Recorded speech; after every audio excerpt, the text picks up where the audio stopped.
Bienvenidos al canal. Aquí les traigo la última versión del Ryujinx Canary. Como están viendo en pantalla, es la última que ha salido hace unas horas. Y bueno, ya saben la configuración para este video, ahí como los tengo para la mayoría de mis juegos. Y aquí les voy a dejar en el primer comentario de este video una página para que vean las últimas mejoras que va teniendo el emulador. Aquí ustedes le dan clic en cualquiera de estas y van a ver con detalle que están mejorando. Entonces esta página es bastante buena. Yo se la voy a dejar, como dije, en el primer comentario de este video. Y bueno, y pueden ir viendo los cambios que va teniendo el Ryujinx con sus últimas versiones. También optimizaron la carga de shader. Y aquí les tengo un buen juego, la segunda parte del Trial of Iron, Whiskers of Winter. Disfruten de lo que resta del video, suscríbanse al canal y activen la campanita de notificaciones. Hasta luego.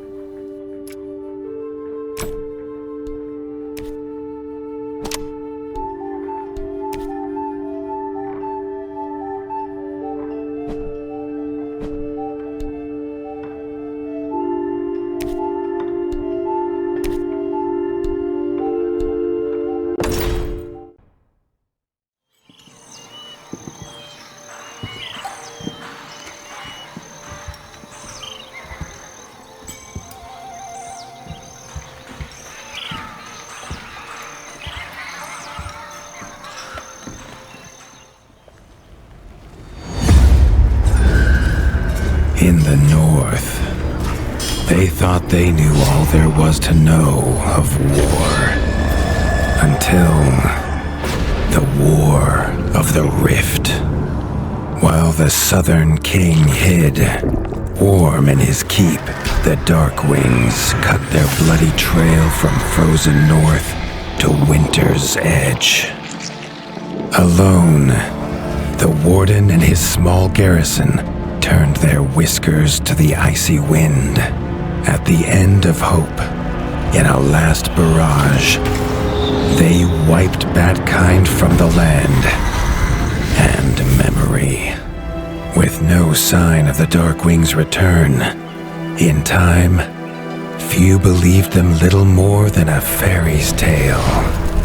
But at Mount Cauldron, time had been all they needed. An old enemy claws free of their icy tomb and hungers for vengeance. But not all is lost. King Ratas brings north a cause for hope. A bastard prince, placed in the paws of the Warden of the Wastes to raise as his own. A secret of blood never to be told. Now, fate calls for a hero in a murderous screech, and one young rat will answer.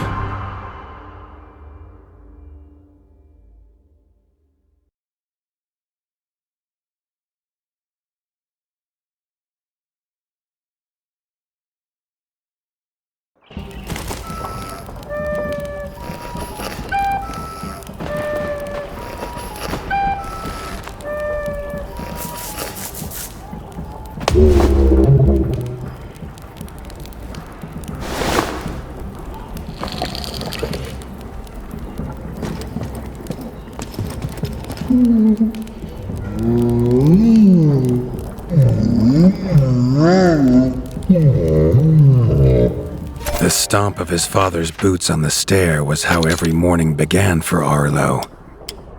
The booming shout to ready himself was louder still. But such was Lord Eivor's zeal at a new day. Dawn was breaking over winter's edge, and Arlo was yet to miss one.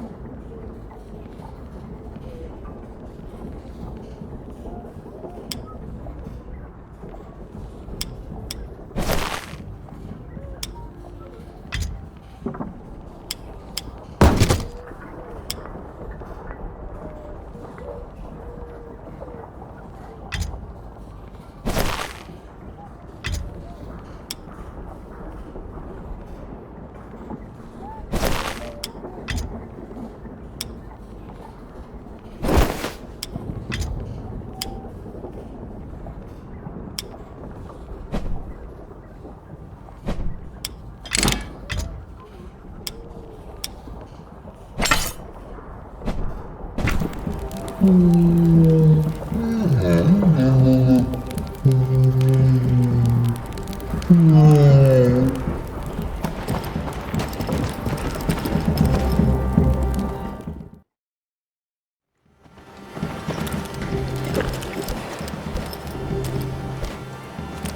castle echoed with the horns of the returning hunters, bringing their night's bounty.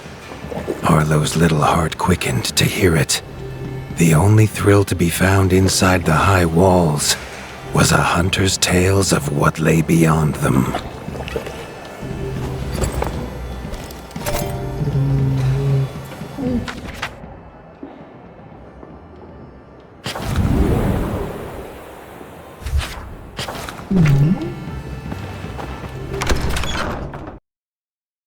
Arlo tells himself it's a good life here in Winter's Edge. The bustling of contented rat folk, the crisp mountain air, and without the endless scourge of frogs the southerners suffer. Why should he want for more?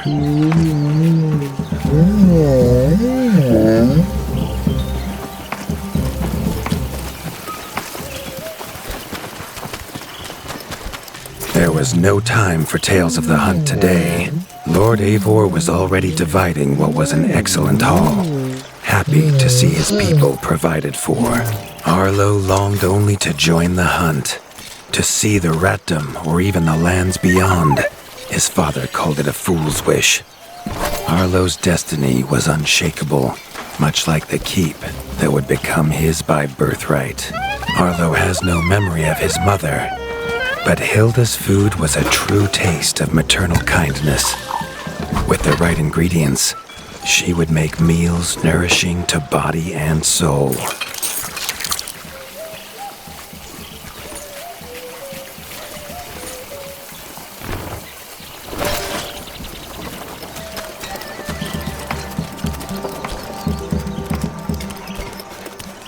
Chief Mason Leaf was the rat Arlo most admired.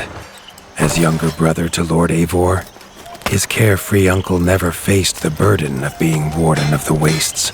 With walls this strong, his duties were light, leaving him plenty of time for his nephew. Crunk was a rat's rat, with no interests beyond his forge. If you have the parts, this mastercraft's rat can make armor and weapons that would see off a sky scorcher bite, or so he claims. Arlo wondered how well they'd do against something that wasn't a myth.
The hunters had brought unwelcome news. A family of the reviled creatures ratfolk called backstabbers had moved into the wastes.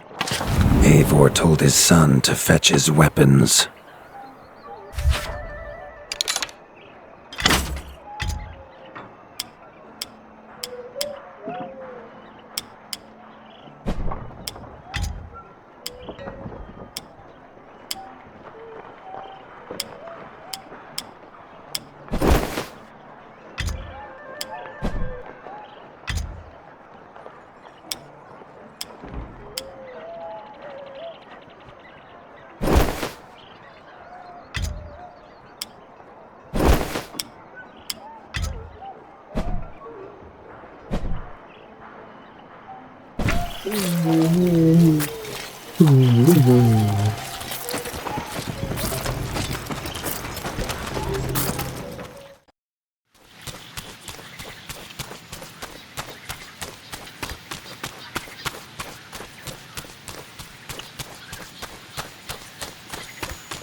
His father had no explanation for suddenly taking Arlo on a hunt. It even gave the hunters pause. Arlo had been taught to fight, and better than most. But rarely had he been tested. He was determined to prove himself. The rugged terrain of the outskirts could have taken all day to traverse, but Arlo's trusty grappling hook allowed him to swing between its many crevices.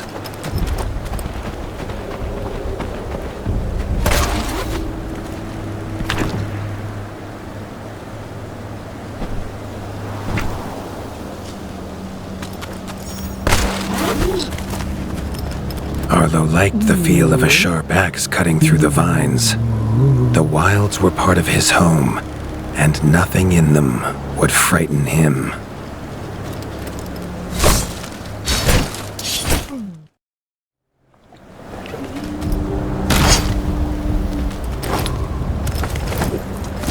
The famous frostberry bushes of the wastes were in full fruit already.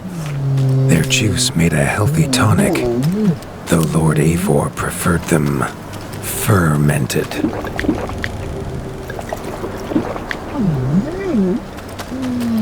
His father was a sturdy rat, built for strength, not speed.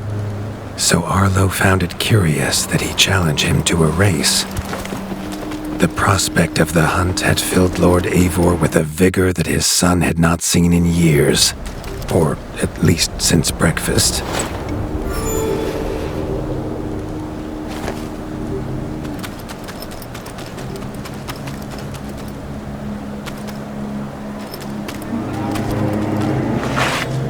A warden fights the hardest battles, he told Arlo, and needs the sharpest blade. With that, Eivor gifted Arlo his own sharpening whetstone.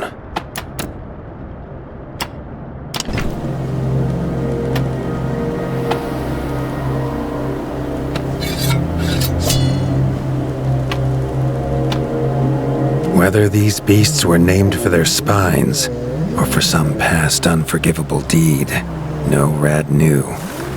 Either way, Arlo was about to find himself at the pointy ends of this brood. Even young backstabber red attacks were brutal, but a well-timed dodge would see Arlo escape unscathed.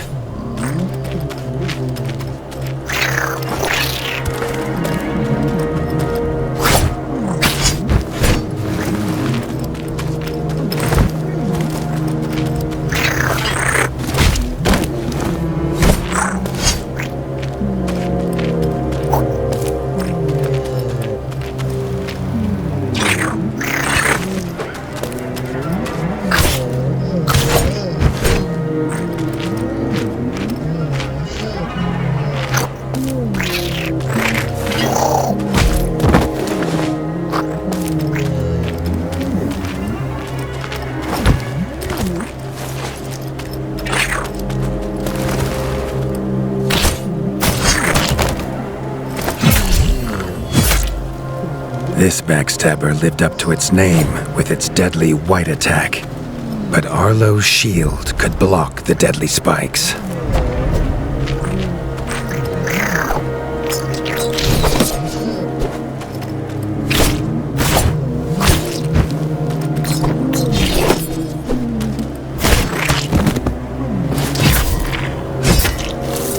This young one used vicious yellow attacks. Arlo had to time his parries perfectly.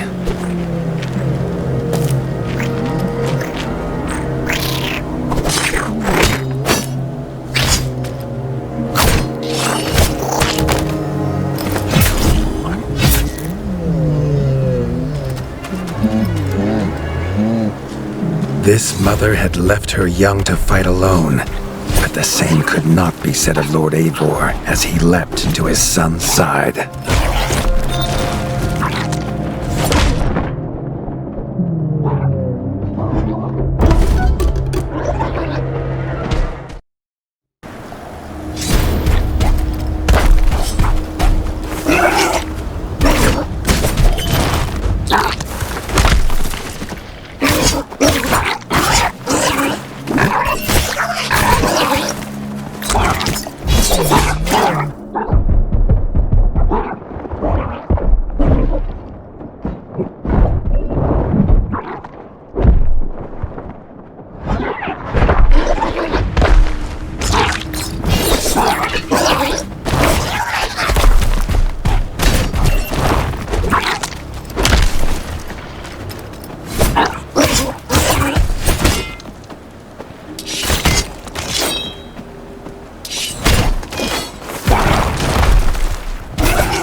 It was Lord Eivor's mighty blade that took her head, but the fight was won together.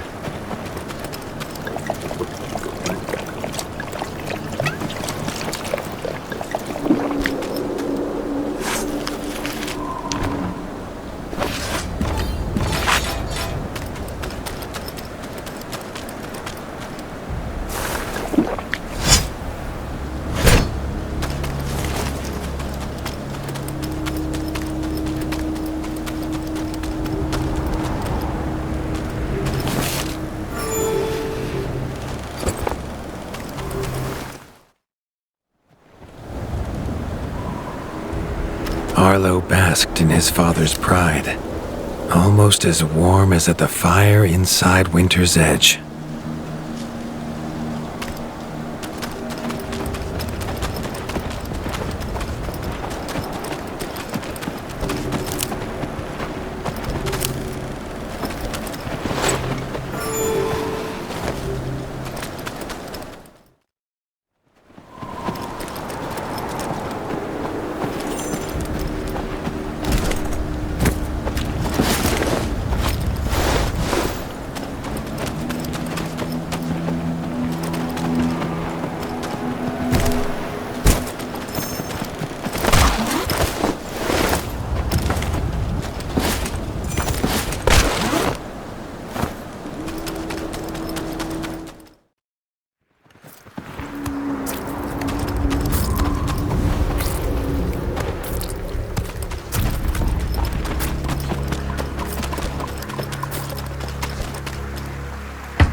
Triumphant and keen to tell the tale of his son's victories, Lord Eivor set to a night of drinking with the elders.